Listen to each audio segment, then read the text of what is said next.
Manifestation happens when the heart and mind come together. Your thought about your desire is how you target what you want, and the feeling is how you claim it. Visualization is just an effective way of capturing that feeling and avoiding doubt, thoughts, and criticism that will block your good. Focus on the scene, not the image. For most, the problem with visualization is not that their natural ability to form mental imagery is lacking, but that they are not focusing on the right thing. If I ask you to describe a baseball to me, I'm going to assume that you don't have a text file containing a description of a baseball stored in your mind that you're going to access and read out to me. No, you're going to, without a hitch and in an instant, reference the image of a baseball in your mind and describe what you see. It's so natural and so common. You don't think of it like this, but that is, for lack of a better description, what is happening. Now, if I ask you to visualize a baseball and tell you to make sure it's a really good, clear, vivid picture, and then to give it motion, say you're tossing the ball into the air and catching it, and not to stop till you're watching a 4K movie of it in your mind, you're going to struggle. Because now, instead of focusing on the ball or simply tossing it, your focus has moved to the act of visualization and the quality of the image rather than the content you're trying to visualize. It's like you're trying to watch TV, and you have one channel that has a clear picture, but you insist on changing the channel to another one that is simply an audio feed discussing the quality of your one good channel. To make matters worse, your focus is also interrupted by thoughts of "this isn't working," and "why can't I see anything? Does that look right? I saw something but it wasn't very clear. I'm not good at this. Maybe something is wrong with me." When all you had to do was think about tossing a baseball into the air and catching it. This is what you're doing to yourself and why you're struggling. You're setting this expectation of a certain quality of visualization, and your focus is caught between that, the content of the imagining, and frustration and concern about your ability in comparison to what you think it should be. Consider daydreams for a moment. You enter the state of a daydream when your focus is entirely on one specific thing. You think about it for so long and without your focus going anyplace else that the image of that thing fills your mind and you find yourself lost in it. Pretty soon reality disappears and you're in an entirely different place, experiencing an entirely different thing. But as soon as your focus shifts to anything outside of that daydream, you're slapped back into reality in an instant. Whether it's you becoming aware that you're daydreaming, or maybe it's your teacher or boss standing at the front of the room.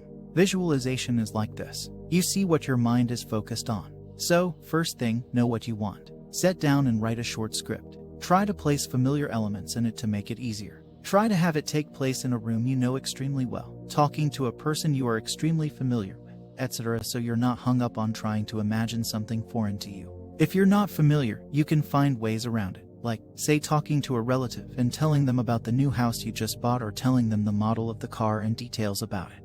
Perhaps the scene is taking place in a different or familiar location like work, a grocery store, or a park, and away from these things you just bought, so you're not tasked with trying to visualize those. Or if you need to be specific, say you want to find the perfect house or something, you should go look at new houses and look at pics online. Costs nothing to have a realtor show you a house. They don't ask for proof of any money, they just show you and that's it. The same with cars. Costs nothing to go look and sit in a new car. Watch videos of people discussing and driving the vehicle you want. Get as familiar with it as you can. Try to add a little bit of imagery to the script. Just note the time of day, the weather, or specific scents, and how something feels in your hand.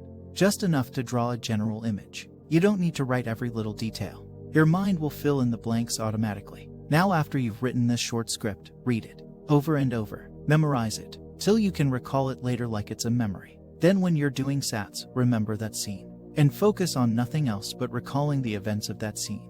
Do not focus on the image in any way. Just focus on the scene.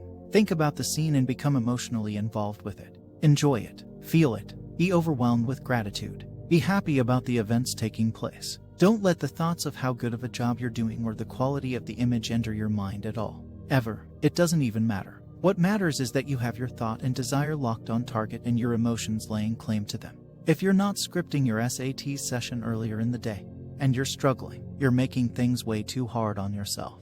As you're not doing yourself any favors by laying there in bed deciding on what scene, what people are going to say, etc. Chances are you'll be asleep before you ever get to trying to do SATs. And if not, you'll have all kinds of little revisions and criticisms. Oh, I should do this instead, or wait, that might not be exactly what I want. And you're just laying there revising the scene and concerned about how effective it is for your desired manifestation. And by the time you've passed out, you've not done much more than just half-ass written a script. How good is your ability to visualize? Let's see. Have you ever read a really good fiction page turner like Harry Potter? or maybe even a good poem. Perhaps you don't like to read, and audiobooks are your thing. Recall a scene from your favorite. Now, are you recalling the words as they were typed, or the sound of the narrator's voice as they were read to you? Or are you recalling the image that those words created in your mind almost as if it were a memory? I'm willing to bet it's the latter. And in that case, your ability is spot on. Because your mind created that image from something that was no more than words on paper, or spoken to you. You just weren't concerned with how well you could see it as you were reading or listening. You just simply were focused on comprehending what you were reading or hearing and seeing what happens next. The image came automatically. Example: as I walked through the forest on my way home, the evening sun setting behind me and casting my shadow ahead of me, I was overcome by a feeling of peace and joy as I listened to the gentle sounds of the crickets beginning to sing and the wind rustling the leaves above. Chances are, as you comprehend the above paragraph, you visualized walking through a forest, the evening sun, your shadow, and perhaps leaves rustling as the wind moves them.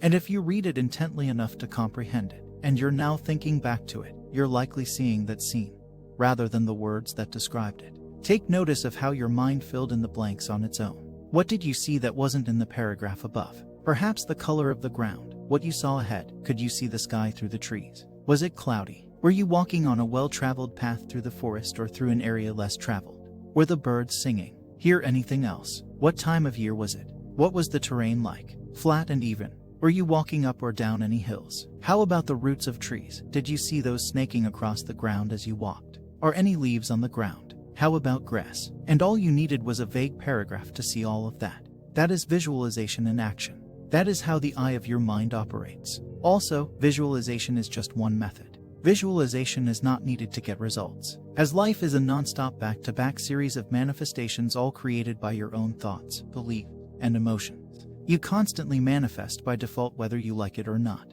The goal of visualization and other methods is to take control of what manifests and make it work in your favor. You can simply affirm something and feel the appropriate emotion that would come with that affirmation being a current truth, and that is enough to manifest it. When I started reading Neville Goddard more than a decade ago, I was very excited to know that it is possible to imagine something and manifest it.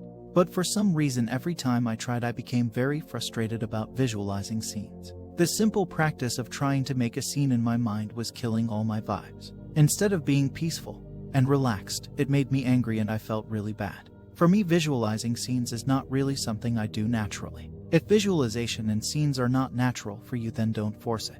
Remember, the main goal of scenes and visualization is to get the feeling of the wish fulfilled, or in other words, the feeling of knowing that what you want is yours. Often mental images will come by themselves. What manifests is the knowing. All techniques are made to take you there. Think about something you have or something you are, something you consider as you naturally. Let's say you're healthy. When you think of your health, you don't visualize anything, yet you're healthy because you manifest it, and you manifest nothing against it.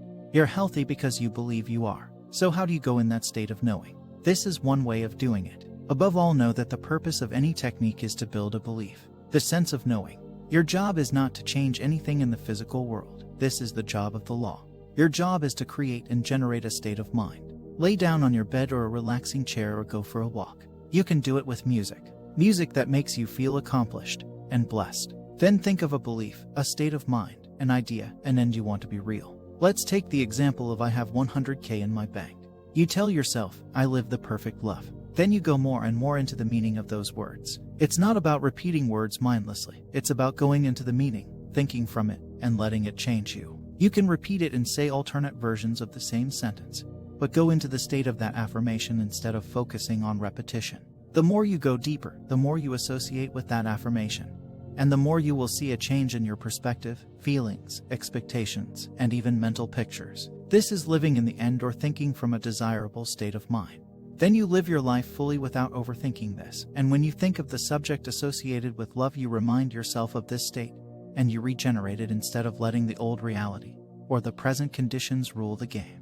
This is trust. True mastery is trust, not control. Trust is the king. And when you apply what is said here, you will see that you live in trust. There is no overthinking or trying to control anything or anyone.